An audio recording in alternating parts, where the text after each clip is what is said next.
Olá, pessoas, tudo bem? Então, continuando os nossos estudos, vamos falar agora de outro aspecto da Europa, já relacionado aos recursos naturais, energéticos, os impactos desses recursos, as alternativas, né? Como que a Europa se encaixa nesse cenário, tudo bem?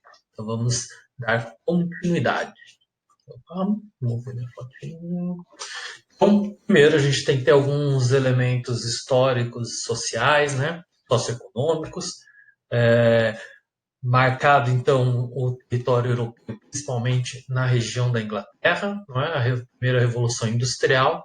É importante a gente pensar, ó, em 1750 começa a industrialização, ela vai se dar origem, ela vai se originar próximas áreas carboníferas, ou seja, as áreas de carvão mineral e as minas de ferro, né?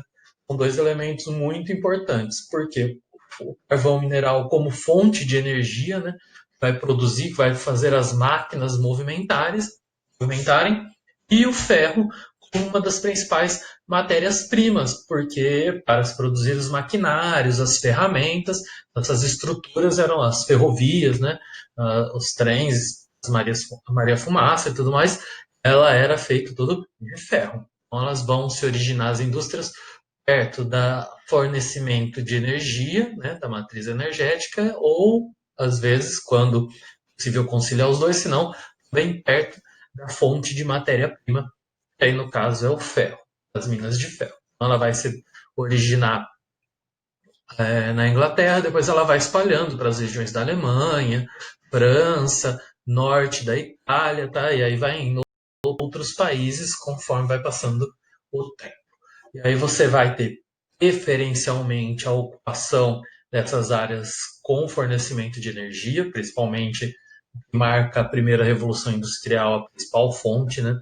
É o carvão mineral, então você vai ter localizado nessas áreas, você vai ter também nos rios de planície, os portos, como a gente comentou, né? O porto de Roterdã, e aí o rio Reno, onde vão se instalando um grande complexo industrial ao longo do tempo, certo?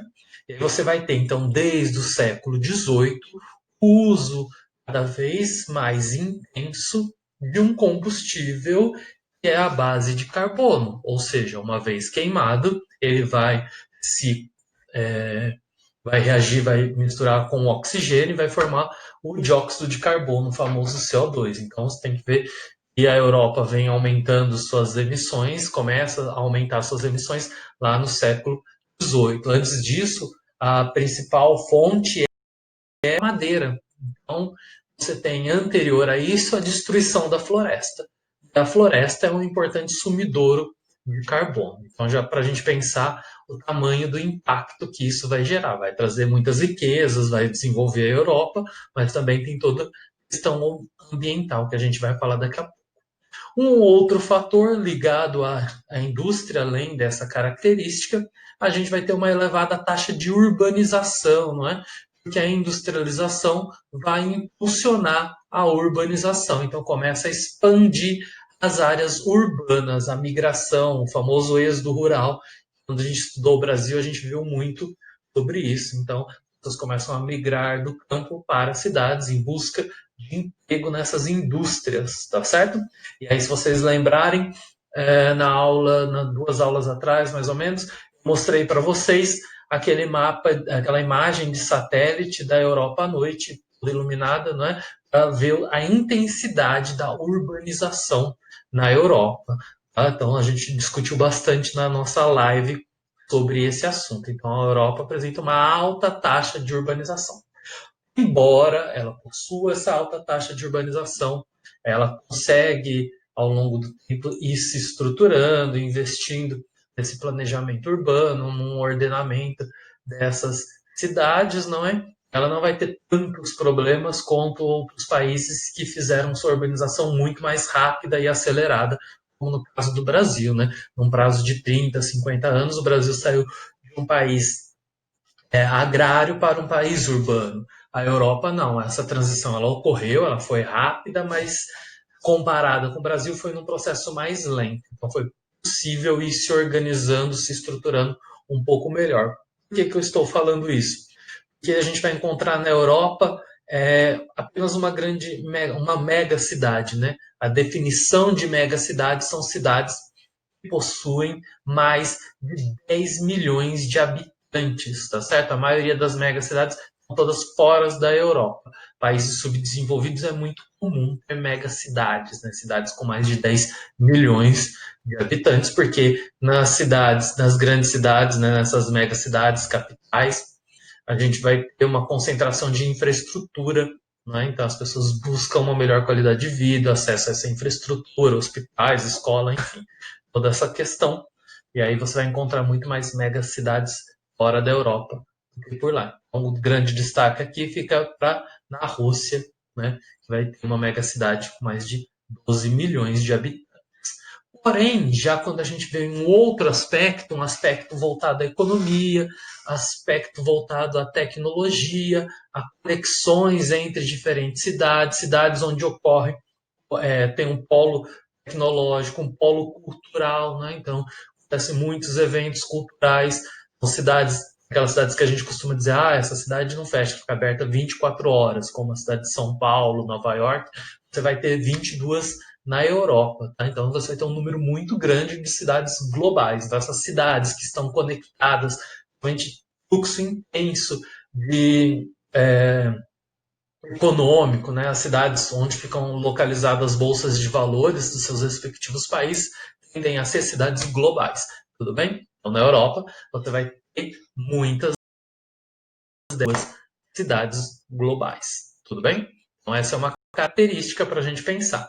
Então a indústria ela vai impulsionar a urbanização, embora ela vá acelerar esse processo de urbanização, a Europa vai sair da Idade Média, né, e vai entrar na Era Moderna, acelerando esse processo de urbanização e vai deixando de ser um continente agrícola e passa a ser um continente urbano. Embora isso ocorra, né, eles conseguem se estruturar e ir se organizando, claro que varia de país para país, mas eles conseguem montar toda essa estrutura em uma alta taxa de urbanização, mas bem mais estruturada do que outros países, como boa parte dos países do continente americano, por exemplo. E aí isso vai ter, então, muitas cidades conectadas entre si, o transporte, né, as vias de conexão, seja por rios, né, hidrovias, ferrovias, aéreas, enfim. Vai ter uma relação disso. Por outro lado, vai ter uma destruição intensa da sua floresta, a partir do uso dos combustíveis fósseis, acelera então a degradação ambiental. E aí isso vai conectar então um outro probleminha da Europa. Certo? Vamos ver a questão da matriz energética. A matriz energética, não é, da Europa depende muito dos combustíveis fósseis. Matriz energética, lembrando, é da onde vem a produção de energia, seja elétrica, uh, do país. Né? Se você pegar aqui matriz elétrica da Europa, olha só, a dependência dela de combustíveis fósseis, tá certo? Por quê? Como que a gente estuda isso? Como a gente vê, mas professor, petróleo aqui só 1% e tudo mais. Mas tem as outras, aqui é só a elétrica, né? Você tem toda a questão da energia, os carros, os aviões, as ferrovias, as hidrovias, tudo isso é movimentado a algum tipo de energia, não é? Não necessariamente só a elétrica, tá? Mesmo para você produzir energia elétrica, né? Como as termoelétricas, ela pode utilizar energia nuclear, carvão mineral, gás natural, o petróleo, tá certo? Então, se você pegar aqui esse combinado, aqui, ó, 21, 23 já dá 43, 44%, certo? Aí tem o gás natural, mais 18%, então vai muito mais 50%, né? Mais 60%, na verdade, da energia europeia vai, mesmo se você considerar só a produção de eletricidade, já é dependente de recursos naturais, de combustíveis fósseis, tá certo? O problema do combustível fóssil: poluição ao queimar não é renovável, certo? Uma hora vai acabar, e aí como que vão fazer as coisas, tá certo? Então, a grande questão da Europa é que, por utilizar combustível fóssil, não ter tanto desses elementos no seu território, vai tornar ela dependente externamente de outros países, tá certo? De outras regiões, né, do Oriente Médio, da Rússia, né, outros países, para essa produção de energia, para dar conta de atender a sua demanda. Tá certo? A grande parte desses recursos vem da Rússia, Líbia e Argélia. Tá certo? Isso torna um aspecto frágil da sua matriz energética, depender de outros países. Tá certo? Para você ter ideia, ó, 21% do que eles consumiram de carvão mineral, eles consumiram de carvão mineral, 21% da sua energia provém daqui. Então, é um problema. O petróleo, para vocês terem noção, eles consomem em torno de 15% do que é produzido no mundo. 15% da produção mundial é consumido pelos europeus para geração de energia. Eles vão produzir apenas 1,9%, ou seja, extremamente dependente. Você vai entender o neocolonialismo da Europa lá na África, o apoio que a Inglaterra, a França vão dar aos Estados Unidos nas suas intervenções no Oriente Médio, tá certo? Ou mesmo antes, né? Quando eles intervinham muito mais diretamente na Síria, entre outros países ali, até na Ásia, né? Essa dependência, essa busca por recursos energéticos. Está no gás natural, como vocês estão vendo aí, 2% das reservas mundiais, apenas 2% da reserva mundial está na Europa, e 21% da sua energia vem do carvão mineral, ela vai consumir 14%, mais de 14% do carvão mineral que é produzido no mundo. Certo? Então você vê esse cenário europeu é um tanto delicado. Então a gente vai ter duas grandes questões aí, como eu falei para vocês, o impacto ambiental que vai ser gerado a partir do consumo dessa energia. E a outra questão é o fato deles dependerem externamente desses recursos. Então isso gera toda uma outra visão sobre o assunto. Então vai começar investimento em energias renováveis, não é? Lembrando que eles consomem carvão mineral desde o século XVIII. Antes disso eles destruíram a sua floresta para usar como fonte de energia, matéria-prima, né? A madeira. Então o grau de poluição é bem acelerado, certo? Outra questão para a gente analisar são as áreas produtoras de carvão, perdão, as áreas produtoras de recursos naturais na Europa. Destaque para o carvão mineral nessa região da Alsácia-Lorena, né, que fica entre a França e a Alemanha. Nessa região é uma área que já envolveu disputas entre a Alemanha e a França por muito tempo. Muitas guerras aconteceram. Vai a França, toma essa área, vem a Alemanha, invade, pega essa área. Segunda Guerra, um toma do outro, certo? Então é uma área que foi muito disputada. Ultimamente está calmo lá, né? Mas é uma área de carvão mineral. Então, uma área de fonte de energia, dá para a gente entender as várias disputas que vão ocorrendo sobre esse território. Lembra quando a gente estudou geografia política? A gente viu o espaço vital, a Alsácia-Lorena passa a ser vista pela Alemanha, principalmente a Alemanha nazista, como um espaço vital, né? Então, preciso dela, vou lá pegar, certo? Mas durante a Segunda Guerra, né? Um dos principais fontes de energia, carvão mineral. E vai ter também uma grande produção no Reino Unido e na Polônia. Okay?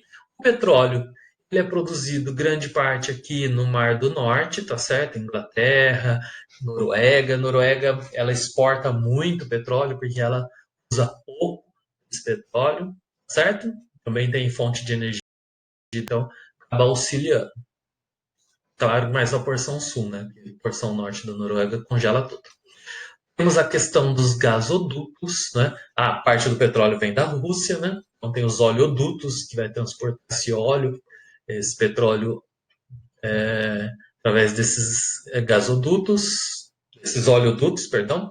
Os gasodutos é para transporte do gás natural. O gás natural, carvão mineral e petróleo, eles têm o mesmo processo de formação, tá certo? Um processo de formações muito similares. Todos eles têm na sua base o composto carbono. Então, uma vez queimado, eles vão liberar o CO2. Só para vocês terem noção aqui da dimensão desse gasoduto, não é? Que vem da Rússia e fornece energia aqui para a Europa Ocidental, né? Em grande parte. Aí você vai entender essa disputa aqui com a Ucrânia, né, por território, a Crimeia, como a gente viu, saída para o Mar do Norte. Então, tem várias questões que envolvem a passagem desse oleoduto, ou desse gasoduto, perdão. Dá para a gente entender, olha a quantidade de gás que chega aqui na Alemanha, que é utilizado tanto para o aquecimento das casas, mas também para a geração de energia e para a sua indústria, né? Lembrando, a Alemanha é o país mais poderoso ali da Europa, certo? E aí você entende também quando a gente discute a questão da Crimeia e a Rússia começa a intervir fortemente na Crimeia para impulsionar a independência e anexar esse território sobre os seus domínios ali, não é? Para se separar da Ucrânia e se juntar na Rússia, né? A Crimeia. A Alemanha, representando a União Europeia, né, vai dizer que a Rússia não pode fazer isso, ela está ferindo a soberania de um país, ela está intervindo na política interna, vai ferir a soberania de um país e a Alemanha vai se posicionar contra, vai começar a se movimentar contra a Rússia, aí, né, a Rússia vai impedir que a Alemanha se fortaleça ou atrapalhe os seus planos, ela vai simplesmente falar assim, olha, deixa lá a Crimeia resolver o problema dela, deixa ela tivesse interferido. Deixa a Crimeia resolver o problema dela. E se você vier aqui intervir, eu corto o fornecimento de gás do seu país. Certo? Isso vai se dar nos bastidores e aí o que acontece? A Alemanha se retira desse cenário e não intervir mais, não vai se posicionar mais. A importância, o problema desses países dependerem de outros na produção dessas energias, né, no fornecimento dessas matérias para a produção de energia, vai impactar a sua política externa, interna, tá certo? Então, alguns exemplos. E aí, pensando, não é? Relacionado às questões ambientais. O uso excesso de combustível fóssil ao longo do tempo, ao longo do século, vai aumentar a acidez da água, porque é muito CO2 que você vai jogando na atmosfera, certo? O excesso de CO2 que você vai jogando na atmosfera vai tornar a água muito mais ácida com o passar do tempo. Certo? A Europa hoje ela é responsável, mesmo investindo na produção de energia limpa, né, ela é responsável por 12% das emissões de CO2 na atmosfera. Certo? Se pegar o Brasil está em torno de 3,7%. Certo? Eles colocam o Brasil como sétimo maior emissor de CO2. Mas grande parte da nossa emissão vem da queima da floresta, né? Do desmatamento e da queima da floresta.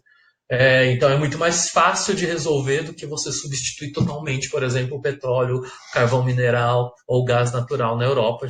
Já tem uma estrutura toda instalada utilizando disso, a economia utilizando disso. Então não é tão fácil do dia para a noite reduzir essa dispersão, né? Essa quantidade de CO2. Já o Brasil consegue reduzir, se quiser, consegue reduzir muito mais fácil. Tudo bem? Então, a liberação da queima desse combustível fóssil vai jogar muito CO2, vai jogar muitos outras partículas na atmosfera, que vai formar os óxidos, né? Acredito que vocês já tenham visto com o Zé, por exemplo, o óxido de enxofre, isso vai aumentar a acidez da água, certo? Vai provocar diversos tipos de problemas. Aqui eu tenho um representado, né, a floresta da Baviera na Alemanha, que vai destruir a floresta, vai matar florestas, né? Lembrando que já não tem muitas lá, se você pensar na extensão das florestas ao longo do tempo, elas foram destruídas, vai ser com o tempo ela fica muito seca, né? Ela morre, é fácil de pegar fogo, vai aumentar as mortandades de peixes, né? Dos lagos, rios.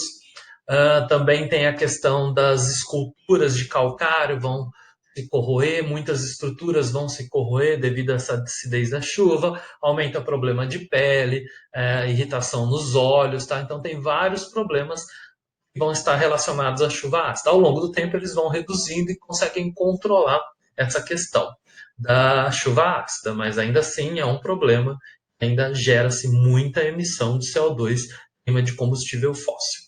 Tá certo? Tudo bem? Então é um dos problemas, um dos impactos ambientais que vai ter. E tem uma outra questão, que é uma das alternativas, né, vinda da Segunda Guerra, né, principalmente durante o período da Guerra Fria, vai se aumentar o número de reatores nucleares no mundo, então isso é uma outra fonte de energia. A Europa vai começar a investir, os países europeus vão começar a investir pesado nessa produção de energia nuclear, né, as termonucleares. Então vai ter algo em torno de 451 reatores, não é, para geração de energia nuclear. Mais de 120 estão na Europa, então você pode ver aqui a concentração dos reatores nucleares na região da Europa. Aí você pega aqui o leste europeu, pega a Rússia, não é? Então você vai ter uma concentração aqui na Itália, uma concentração muito grande desses reatores. Isso gera uma discussão. Alguns vão apontar, em determinado momento da nossa história, vai apontar a energia nuclear como uma energia limpa, porque não vai gerar CO2, então você substitui, você vai reduzir a queima de combustível fóssil, então ela é uma energia mais limpa do que a energia vinda do combustível fóssil. Outros vão apontar que não, porque o urânio ele não é renovável, né? Grande parte é feita a partir do urânio, ele não é renovável. O lixo que ele gera, o lixo nuclear é muito grande, o risco de acidente também é um problema, certo? Então vai ficar dividido, dependendo do momento histórico que a gente tiver, eles vão apoiar mais a produção de energia nuclear, outros momentos da história eles vão apoiar menos, certo? Um caso a se analisar, a França, por exemplo, tem mais de 120 reatores nucleares que tem na Europa. A França concentra 58 desses reatores, era para ter muito mais, né? Mas os acidentes de Chernobyl e depois em Fukushima, no Japão, vai frear isso, e muitos países, como a Alemanha, vão começar a desinstalar, fechar, desativar essas usinas pelo medo, pelo risco que acontece.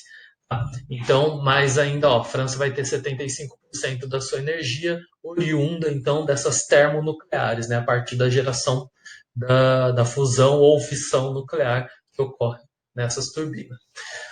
E os dois casos memoráveis, Fukushima no Japão, mas a gente vai falar mais de Chernobyl, tá certo? Chernobyl na Ucrânia, onde o acidente de Chernobyl vai colocar o mundo em medo. Já tinha a questão da bomba atômica, né, em Hiroshima e Nagasaki no final da Segunda Guerra Mundial, mas durante a Guerra Fria vai ocorrer o acidente aqui em Chernobyl, não é? O mundo em perigo e em estado de alerta, certo? Mesmo não tendo parado o surgimento de termonucleares depois do acidente de Chernobyl. Eu vou falar mais detalhes no próximo mapa. E aí, a grande questão que se discute hoje é, além dessa possibilidade, o que vai se fazer com os resíduos o lixo nuclear, né? O que vai fazer com esses resíduos nucleares? Não tem solução, certo? Não tem. O que vai fazer? Eles ficam contaminando o ambiente por muito tempo. Eles colocam em grandes containers, em grandes latões, colocam em áreas de chumbo. Tem uns lugares que onde está se retirando do fundo do oceano, tentando colocar esse lixo lá para não ter contato. Onde vai se jogar esse lixo, né? Ele não é reciclável, ele é altamente contaminado, altamente tóxico, pode contaminar. Se ele vazar no oceano, se ele explodir, as massas de ar podem espalhar isso. E aí a gente vai ver aqui no próximo mapa, o mapa aqui da explosão de Chernobyl. Este mapa ele não representa a explosão, ele representa a radiação que foi espalhada depois da explosão de Chernobyl, que vai atingir essa radiação a Europa como um todo, tá certo? Quanto mais vermelho, que é o mais próximo de Chernobyl, maior é o nível de radiação. Quanto mais distante, vai diminuindo, mas perceba e as massas de ar, né, o movimento da atmosfera vai espalhar essa reação pela Europa como um todo. Se você pegar hoje no norte da Inglaterra, olha quantos quilômetros de distância, o norte da Inglaterra, existem fazendas que estão hoje desativadas desde 1986, quando ocorreu a explosão em Chernobyl, estão desativadas, não podem ser cultivados nada lá, certo? Então, um pouquinho da história, alguns já devem ter visto o seriado, né? O seriado é uma visão sobre o que aconteceu, não quer dizer que tenha acontecido tudo aquilo, é sempre uma visão do diretor, do roteirista, mas eram 4 reatores, né, na usina, aqui é o buraco de um dos reatores que explodiu, beleza? Essa imagem mostra um pedacinho.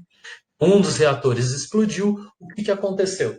Eles queriam testar a capacidade de geração de energia, eles queriam testar os limites de segurança, entender todo o funcionamento, eles acreditavam que eles conseguiriam produzir muito mais energia aumentando, sobrecarregando, na verdade hoje a gente sabe que foi sobrecarregado esse sistema, mas que ele daria conta de resfriar, porque aquece demais, é superaquecido. Isso vai ocasionar que eles vão perder o controle, né, vão errar na mão lá, e aí vai explodir, certo? De início, a União Soviética, lembrando, né, em 1986, quando ocorreu isso, era o momento da Guerra Fria, né, a disputa entre União Soviética e Estados Unidos pela hegemonia mundial, a União Soviética num sistema mais fechado, né, era um processo de ditadura implantada pelo regime stalinista, não é isso? E aí então tinha todo o controle de informação e tudo mais. De início, a, a União Soviética não vai dizer para ninguém que explodiu. Só dias depois, se não me engano, foi aqui na Suécia que eles começaram a registrar níveis acima do normal de radiação.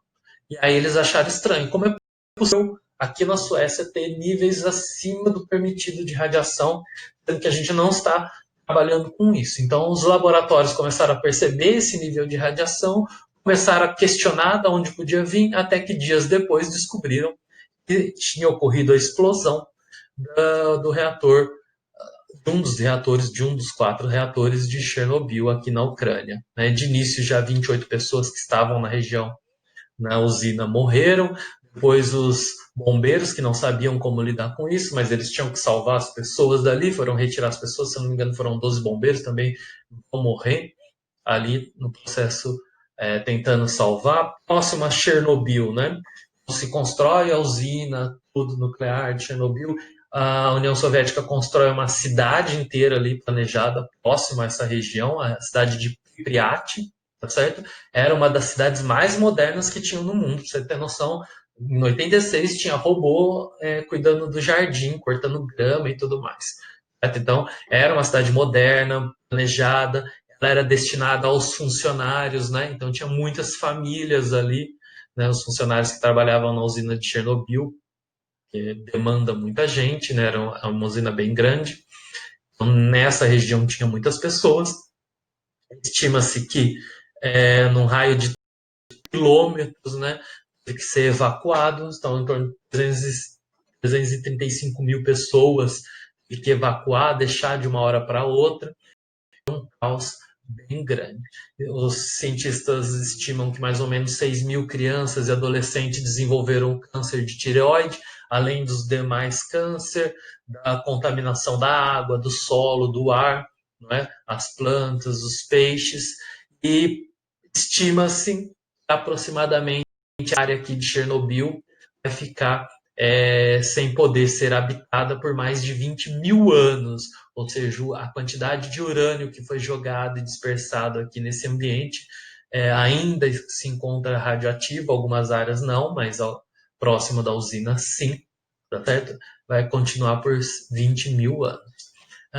Eles fizeram logo depois que conseguiram controlar o incêndio e tudo mais, construíram uma grande caixa de cimento para conter o vazamento, para isolar toda a área. Essa caixa rachou, começou a rachar, e eles identificaram que estava vazando novamente resíduos, então isso é muito perigoso. Eles criaram uma outra caixa de concreto pesado e chumbo para envolver muito maior aqui, envolve toda a usina. Você olha para ela, você nem reconhece mais, parece um grande barracão redondo assim. Ah, vai prender por mais ou menos, acho que uns 100, 120 anos, se eu não me engano, se eu não estiver errado nessa informação, mas é pelo menos um século. Estima-se que vai ficar preso essa radiação aqui dentro até que tenha que se construir uma nova caixa de cimento.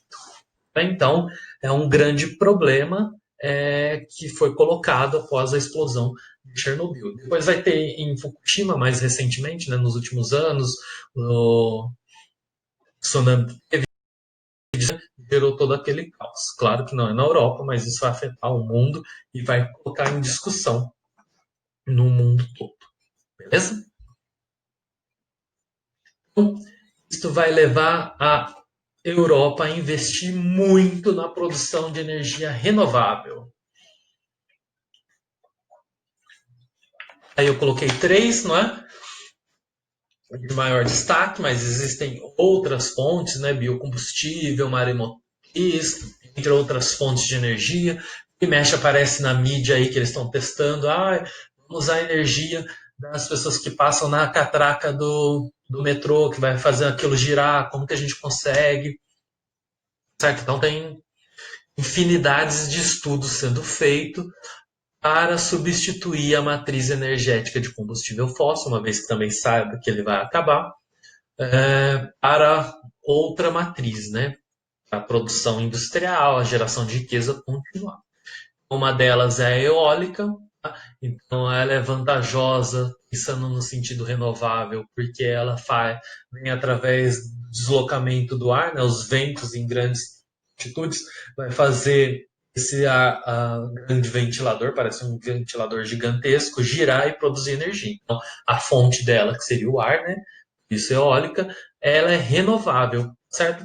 As 15 maiores indústrias, das 15 maiores centrais de geração de energia eólica, 7 estão na Europa, certo? Hoje ela já é responsável por mais de 16% da sua produção de energia. Isso é muito importante, 16% da produção de energia vem dessas usinas eólicas, né? E aí os países de destaque, Alemanha, Espanha, Reino Unido, França, Portugal, Dinamarca e Suécia. Então ela tem essa vantagem de ser renovável. A desvantagem ocupa grandes áreas, a inconstância do vento, né?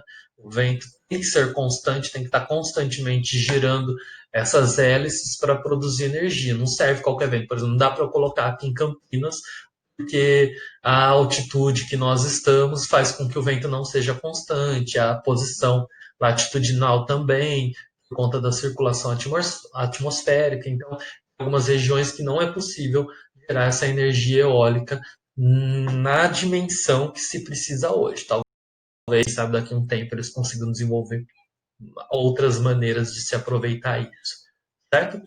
Outro fator é a geotérmica, com destaque para a Islândia. A Itália tem que ser em fontes termais, em geysers, que é aqueles água quente que sai, assim, geralmente a gente vê em desenho, aquele buraco, água quente que sai um jato. Não é? O que você tem aqui, então? Essa água quente vai produzir ou vapor ou água quente mesmo, não é? Vai fazer aquecer essa água, gerando esse onda de calor aqui, vai fazer a turbina girar, né? A partir do vapor dessa água, vai fazer a turbina girar, e aí vai ter toda a transformação em energia e a distribuição dela. O fator limitante é que tem que ter essas áreas, fontes termais e geysers. Não dá para você cavar um buraco aqui e usar essa fonte geotermal. A vantagem é que ela utiliza o calor da Terra, não é? O calor vindo do interior do planeta Terra. E vai demorar muito tempo para pensar, né? Talvez a gente nem esteja mais aqui, né? Você pensar no tempo de vida humano, no tempo de resfriamento do planeta. Outra que a gente conhece muito, que é muito comum aqui no Brasil, a principal fonte de energia elétrica do Brasil é a hidráulica, né? São as hidrelétricas, um destaque para a Noruega e para a Albânia. O grande problema da hidrelétrica são a maioria dos rios lá na Europa são de planície, então o relevo já é um fator dificultante. Você tem que ter rios de planalto para ter a queda da água para mover essa turbina. Outro fator de desvantagem é o clima frio. Dependendo da área que você tiver, os rios congelam boa parte do ano, interrompendo então assim essa produção de energia elétrica. Mas existe todo o investimento, tanto na Europa quanto em outros países, muitas vezes apoiado pelos países europeus. A Europa fomenta muita discussão, debate, protocolos, né, o Acordo de Paris, por exemplo, para tentar reduzir a emissão de poluentes, desenvolver novas tecnologias, compartilhar essas tecnologias para que substituam. Um é o fator econômico, como eu falei para vocês, uma hora esse petróleo acaba e aí como vai fazer? Não é? Vai parar a economia mundial? Acontece o quê? Outra questão é os impactos ambientais, né? Como resolver toda essa questão ambiental. Tudo bem? A gente fez um panorama ligando fatores históricos, fatores econômicos, ambientais da Europa ao longo do tempo. Beleza? Dúvidas, só escrever, comentários, e-mail, no Classroom, no plantão, na live, onde for. Tá bom? Sinal de fumaça, não seja de CO2. Tá bom, pessoas? Beijão e até a próxima.